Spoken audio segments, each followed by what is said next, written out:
Hello everyone, Backyard Bullion here and welcome to episode 69 of In Focus Friday.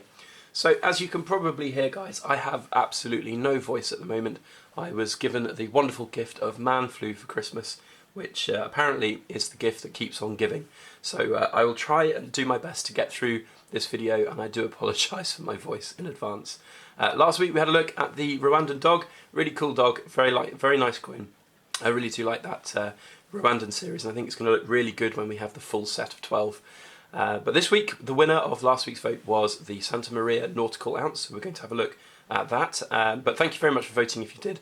Now, there won't be a vote at the end of this episode because I have a very special item which I want to do a feature episode on next week. So make sure you stick around to the end of the episode and get a sneak peek of what I'm going to show you guys in next week's episode.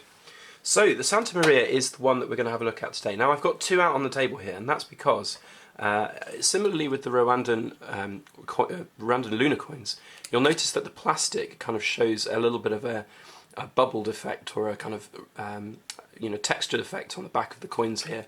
But I want to show you what that looks like without it. So I've got one here which I'm going to break out of the OMP.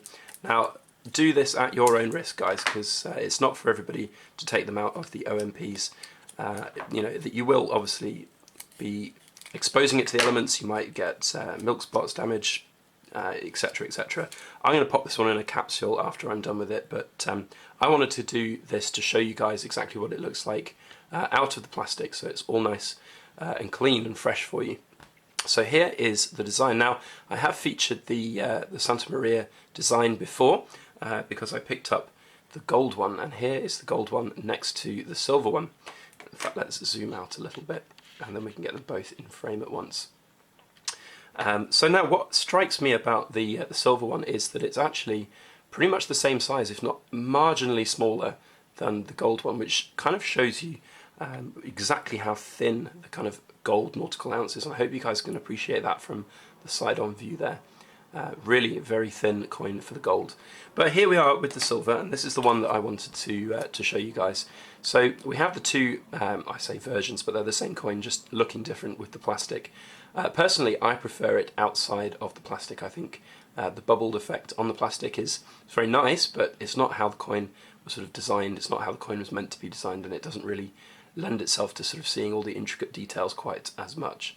So let's focus on the one outside of the plastic. Now, I have kind of talked a lot about the actual design on this one in the gold review that I did, but just a quick couple of recaps. So this is the 525th anniversary of the discovery of the Americas by Christopher Columbus, and the Santa Maria was his flagship in his kind of fleet that he took over on that voyage. So we have here the commemoration of that in this new nautical series that the Rwandan well, it's not the Rwandan mint that makes it, it's a mint in Germany, but they have the Rwandan sort of government backing, I'd say. That's, they've got the Republic of Rwanda denomination on the back in a sort of 50 franc coin.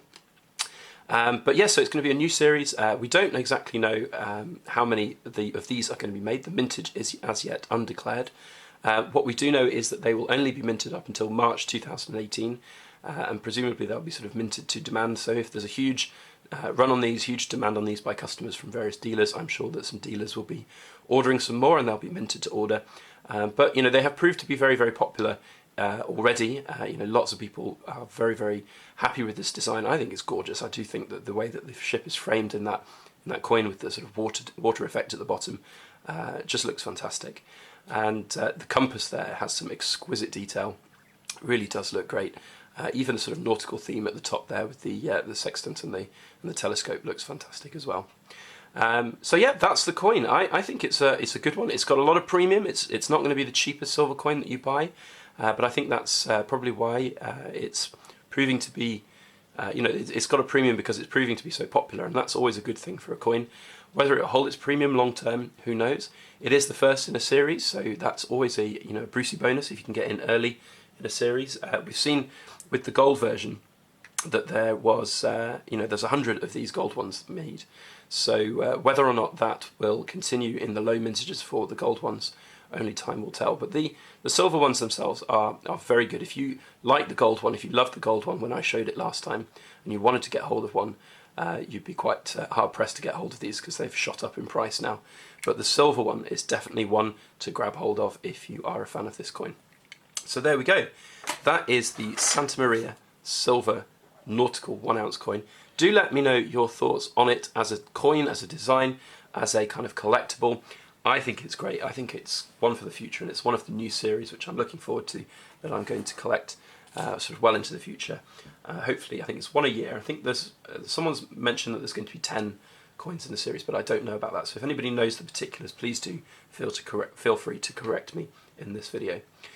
So that is the Santa Maria. Thank you very much for voting for that, guys, because I really did like that coin and wanted to do it. Now, the special piece that I want to share with you guys for next week is a silver vessel hand-poured bar. Now, the reason I want to do this is because Silver Vessel was quite literally one of the first, if not the first, subscribers to my channel, and he has continued to support my channel, my hand-poured silver, for many, many years. Well, I say many years, it's the 1.5 years that I've been going on YouTube. And he has poured a fantastic bar. So we're going to have a closer look at that next week. We're going to talk about Silver Vessel, talk about his hand-poured silver. So in the meantime, if you like this video, thumbs up on it, share it around on social media. That would be very helpful indeed. I'm really sorry about my voice. It's just about held out, but very croaky indeed. But if you haven't subscribed already, hit that subscribe button, hit that alarm bell, you get a notification when I upload future videos. Otherwise, all that's left for me to say is I hope you guys have a fantastic weekend in the run-up to 2018, the Happy New Year of 2018. And otherwise, all I want to say is a massive thank you for watching. Please make sure that you like, share, comment and subscribe for more.